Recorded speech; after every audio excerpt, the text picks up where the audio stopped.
Hey guys, welcome to another video from the Parrott Bros. Now, as you can see, I am in a different TT Mark 1 225. This one is a little bit special. Now, this is actually one that I purchased. It fell into my lap at the perfect time. I'd literally just decided to not do the noggy and to start looking elsewhere, and no one other than Bryn at BWSTT called and said, Dom, Darren is selling his car, get on the phone. So that's exactly what I did, and I'll tell you a little bit more about that straight after the intro.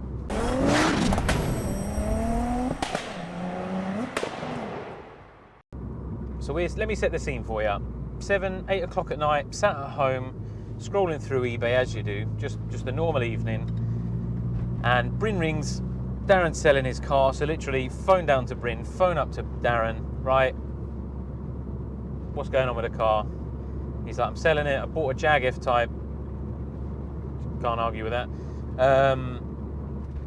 I might part it, I might do this, I might do that, and I said, look, give me a number for the car, I know it's not going to be cheap, and let's get it done, because I know the car, and if you've watched my videos before, if you've watched the Badger 5 one or some of the meets, you'll have seen it. It's referred to as the Asbo, and it is I'll talk through the spec in a minute, but it's a nice car. I know the car, I know the guy. Do you know what I mean? It's not like I'm buying another forged, not forged, and all of that kind of stuff. So I was prepared to take a risk, not even a risk really, but I was prepared to buy it because I know its history. I have personally seen this car on Badger's 5's rollers. It made 341 horsepower at 32 degrees. It's had a light build and it's got a non-original turbo. Now, spec-wise, it is a Badger 5 built engine. The engine actually used to belong to Jermaine. Jermaine's that one with that absolutely mental red 666 brake Mark 1 TT, which now has DSG. I need to get that car on the channel. But he is the trailblazer behind this engine and this turbo setup. Now, the turbo is an AET 380 on a ported China fold. It's got a light built engine, so that's forged rods, cams, exhaust valves, springs, and a few other bits, and a refresh rebuild. It was done a few years back now, but Jermaine, with water meth and inlet and some other bits and bobs, made 404 horsepower. I've got the graphs, which Jermaine sent me to prove that. I would love to see 360, 380. That would be absolutely epic. Because, let's be fair, I mean, pub talk, do you know what I mean? Like nearly double the horsepower of the car from when it left the factory. Pretty cool. Some of the other tricks, and I'm sure you're saying to yourself, but Dom, it's got bucket seats, you can't take your door in it. I know. I'm actually heading to the unit right now to go and swap out the bucket seats and put some normal silver leather in for the time being, until I sort something out. So these bucket seats and harnesses will be available. The cage will stay for now. I'm just trying to get used to the paddle clutch. That will stay for now, but that may get changed in the future. We shall see how that goes. Now, if you're watching from the other camera angle, we have a full Ignitron setup. Now, ignore some of the fact that some of these are red because they're not, like, it doesn't have a MAF, so it won't read that. And I think the oil pressure needs a sensor. But besides that, awesome display. You find yourself trying to look at it whilst driving, which is probably a really bad idea. But what a cool piece of kit. Now, the Ignitron is a standalone ECU, costs about £1,100 or £1,200. But what it can't do is very little. It has loads of safety features where it can, if it can't see certain things, it will cut the map, right, reduce the power to protect it. It is absolutely awesome. You can download logs, send them to your mapper and say, look, I've had this issue, here's the logs, blah, blah, blah, and he can send you a new map file. You can upload it and then kushti, off you go again. And if you're crazy enough, you can actually change the map yourself. Not going to do that, but let's go for a little squirt, shall we? This thing picks up so well.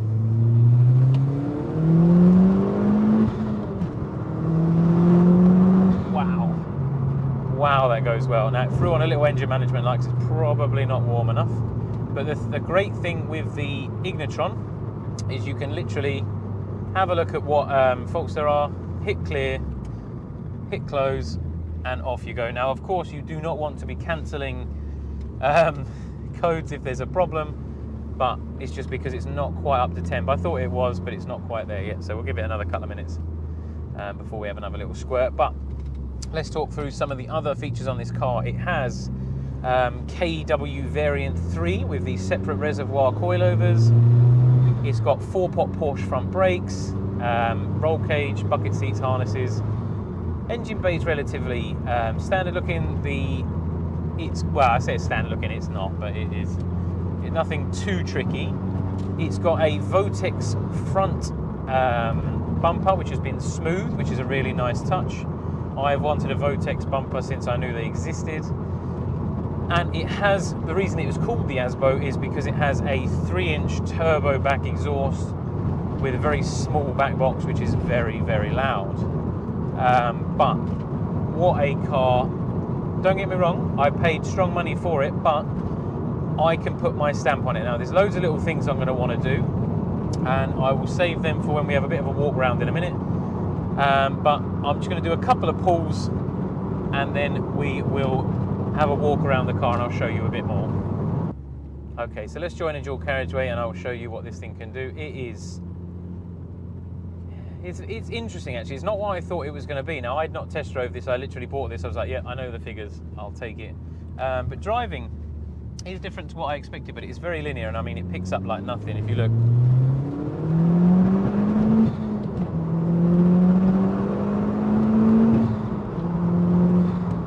straight up to the speed limit like that.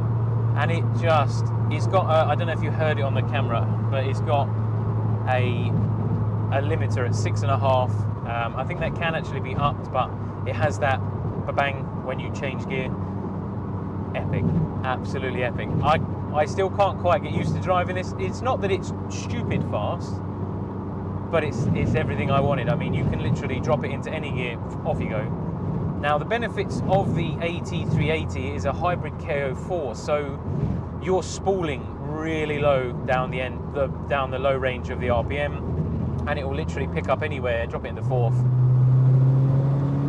and you're straight on boost, and it's just so linear. There's no punch, it just goes.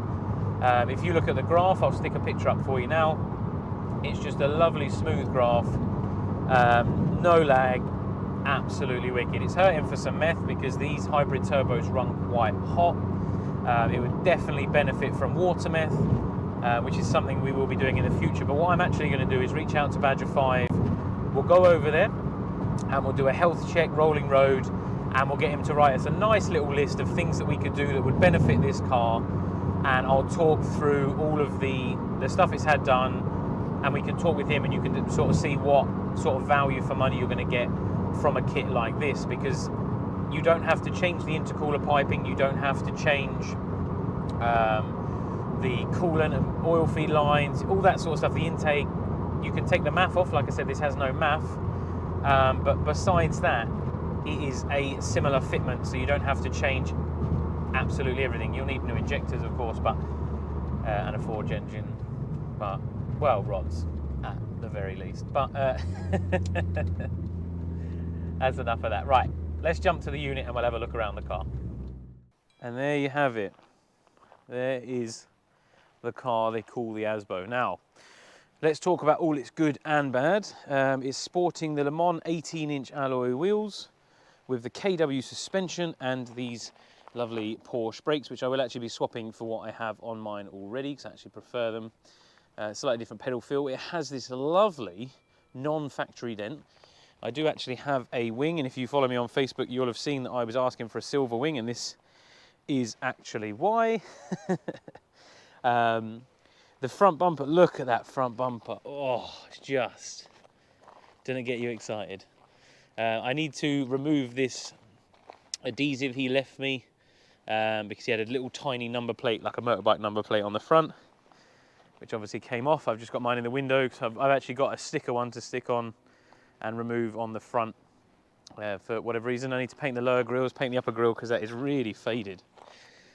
I don't know how well it looks on the camera, but it's faded. It's got tricky headlights, which I'm probably going to remove, because I actually like the look of the standard ones. Now, they've got sequential indicators and clear bezels, so they will be up for sale, along with the wheels, the brakes and the seats and a few other bits.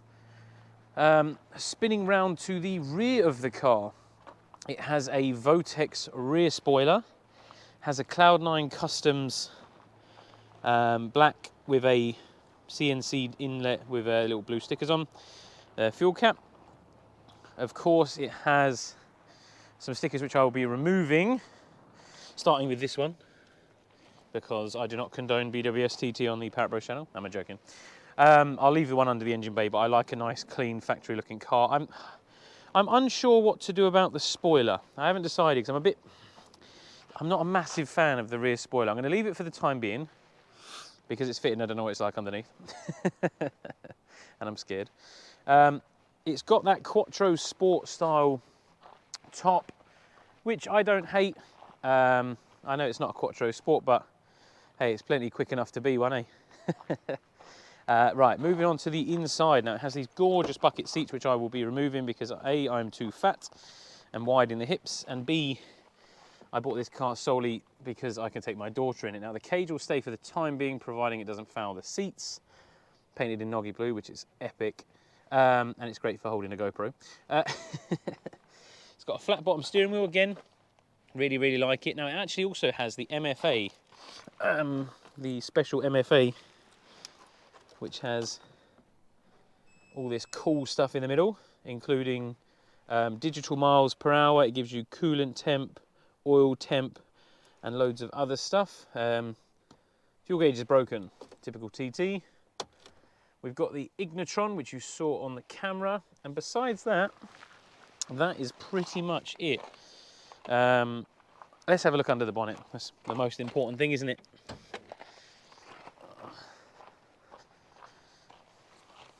The powerhouse. Like I said, pretty sort of factory looking, like it's got no MAF. Badger 5, BWS TT, I'll leave those. It's got a catch can, might need emptying, we'll check that. But apart from that, it doesn't look too out of place. It's got the nice track slag pipe round the top, and there's obviously a large gap, and you can just about see that China fold down there. Big inlet. But besides that, pretty factory. Pretty factory looking. You wouldn't really know unless you knew what you were looking for. But what a great looking car, and it goes so well. There's a few bits to do, quite a few bits to do, but that's kind of the beauty of it, and why it's a great channel car, because it's got loads that needs doing, but there's also loads of good as well. And all the things are things like the door catch. The doors drop slightly, so it doesn't shut properly. So if you go to shut it, oh, the one time I try it, it shuts. And again, okay, believe me when I tell you that that door does not always shut properly. There's things like the passenger side wing mirror, the electrics don't work, so I'm going to try and sort that out. The door cards don't have any speakers in. They've also got paints built on them, along with some of the plastics, which we'll swap out. We're going to put a stereo in because ta-da, it has no stereo, which of course you need the tunes. I'm going to be removing all the stickers. He's got loads of stickers. Give it a good machine polish, swap the seats. I'm going to change the wheels. I'll leave the brakes for the time being, but the brakes will be changed as well at some point. But I'm going to swap the wheels now because the tyres are all right, but I want to get my wheels on. I'm going to fit I've got a set of new 3.2 V6 wheels, so I'm going to fit them for the time being because I know they're good. Just change up the look, remove all these decals, stick a front number plate on for the time being, get the seat swapped, change the wing, got wing, and there we have it. So, last ditch attempt to find my love for the Mark 1, and I'm not gonna lie to you, it's going well. Because this thing is absolutely epic. Let me know what you think. Yes, it's silver, but it keeps itself clean. It wasn't my first choice of colour, but like I said, it always looks clean, and it's a great car. Want to thank Darren for letting me buy it, Jermaine for obviously doing all the build back in the day on it, Badger 5, all the tuning, and stay tuned because it's going to be an interesting ride. I'll catch you on the next one, guys. Bye for now.